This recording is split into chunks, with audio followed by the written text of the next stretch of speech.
আমার দেশের কত ধনী আল্লাহ পাওয়ার জন্য মাহে রমজান আসলে মক্কায় দৌড়ায়, মদিনায় যায়, কয় মক্কায় নামাজ পড়বো, মদিনায় নামাজ পড়বো।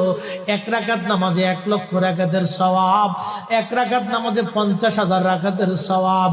উমরা করে মক্কায় কাটায় সময় মদিনায় কাটায়, মক্কায় কোরআন খতম দিতে চায়, মদিনায় কোরআন খতম দিতে চায়।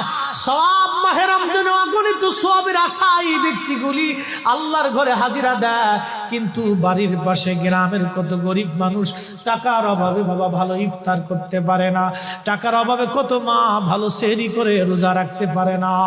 এই ধনীরা এই গরিব মানুষের ঘরে খাবার না দিয়ে আল্লাহরে পাওয়ার জন্য মক্কা মদিনায় দৌড়ায়। আল্লাহ ডাক দেখো, বান্দা একবার মরে দেখ, কায়দা মতো জুতা দিয়ে পিটামো, আমার বান্দারা না খায় ইফতার করবে, আর তুই আল্লাহ পাওয়ার জন্য মক্কায় আইছো, এমন আল্লাহ আমি ধরা দেব না।